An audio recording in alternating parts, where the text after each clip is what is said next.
મિત્રો, એક દેશ છે પાકિસ્તાન કે જેના ઝંડામાં ચાંદ છે, તો બીજી બાજુ ભારત કે જે ચાંદ પર ભારતનો ઝંડો ફરકાવવા માટે આતુર છે, તેના પ્રયાસમાં લાગી ગયું છે.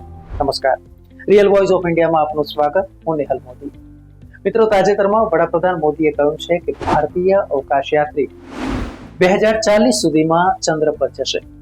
ચંદ્રયાન 2 એક સફળ મિશન હતું અને હવે ટૂંક સમયમાં ભારતીય અવકાશયાત્રીઓ અવકાશમાં હશે. વડાપ્રધાન મોદીએ કહ્યું કે ભારતીય અવકાશયાત્રી 2040 સુધીમાં ચંદ્ર પર પહોંચી જશે. એક ભારતીય આંતરરાષ્ટ્રીય અવકાશ મથક જવા માટે હવે ભારત સજ્જ છે અને આ ભારત માટે ગર્વની વાત છે. એટલું જ નહીં, તેમણે વધુમાં એમ પણ જણાવ્યું હતું કે નહીં માત્ર ચંદ્ર પરંતુ મંગળ અને શુક્ર પણ અમારી રડાર પર છે. પીએમએ ગત સપ્તાહે અવકાશ સંશોધન પર વૈશ્વિક પરિષદમાં હાજરી આપી હતી અને ત્યારે કહ્યું હતું કે ચંદ્રયાન 1 એ ચંદ્ર પર પાણીની શોધમાં ખૂબ જ મદદરૂપ સાબિત થયું હતું. ચંદ્રયાન 2 તે મિશન સફળ રહ્યું અને ચંદ્રયાન 2 એ ઉચ્ચ રિઝોલ્યુશન ફોટા પણ મોકલ્યા.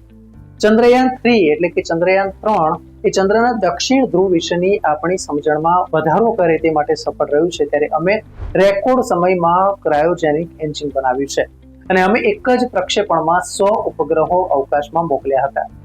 તો તેવી જ રીતે અમે 34 દેશોના 400 થી વધુ ઉપગ્રહો મોકલ્યા છે. વડાપ્રધાન મોદીએ એમ પણ જણાવ્યું હતું કે આ અવકાશ માત્ર એક ગંતવ્ય સ્થાન નથી, તે જિજ્ઞાસા, હિંમત અને સામૂહિક પ્રગતિની ઘોષણા છે. ભારતીય અવકાશ યાત્રા આ ભાવનાને પ્રતિબિંબિત કરે છે. 1963માં એક નાનું રોકેટ લોન્ચ કરવાથી લઈને ચંદ્રના દક્ષિણ ધ્રુવની નજીક ઉતરાણ કરનાર પ્રથમ દેશ બનવા સુધીની આપણી સફર નોંધપાત્ર રહી છે.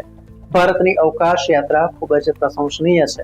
આપણા રોકેટ ફક્ત પેલોડ કરતા ઘણું વધારે વહન કરે છે. વડાપ્રધાને કહ્યું હતું કે અમે 2 ઉપગ્રહોને અવકાશમાં ડોક કર્યા. આ પોતાનામાં જ એક ખાસ સિદ્ધિ કહી શકાય. ભારતની અવકાશ યાત્રાનો હેતુ કોઈ અન્ય દેશ સાથે દોડવાનો કે સ્પર્ધા કરવાનો નથી, પરંતુ બધાને સાથે લઈને વધુ ઊંચાઈ સર કરવાનો છે. અમે દક્ષિણ એશિયાઈ દેશો માટે ઉપગ્રહો લોન્ચ કર્યા છે.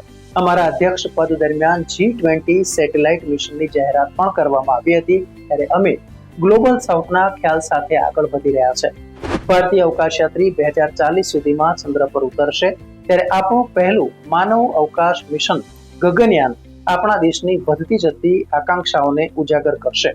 આગામી અઠવાડિયામાં એક ભારતીય અવકાશયાત્રી આંતરરાષ્ટ્રીય અવકાશ મથકના ઇસરો નાસાના સંયુક્ત મિશનના ભાગરૂપે અવકાશમાં પ્રવાસ કરશે.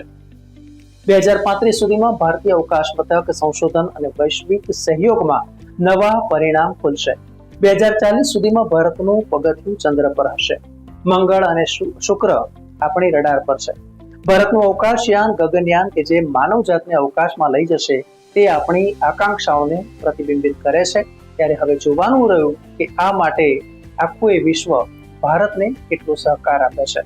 ભારતીય અવકાશયાત્રીઓ 2040માં ચંદ્ર પર પગ મૂકશે અને એક નવી ઊંચાઈએ ભારતને લઈ જશે.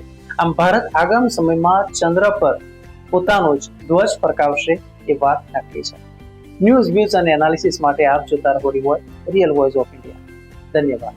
મિત્રો, આપ યુટ્યુબ ઉપરાંત ફેસબુક, ઇન્સ્ટાગ્રામ, એક્સ સોશિયલ મીડિયાથી પણ અમારી સાથે કનેક્ટ રહી શકો છો. દેશ વિદેશના તમામ સમાચારો વાંચવા માટે અમારી વેબ પોર્ટલ revolt.in ઓપન કરશો. ધન્યવાદ.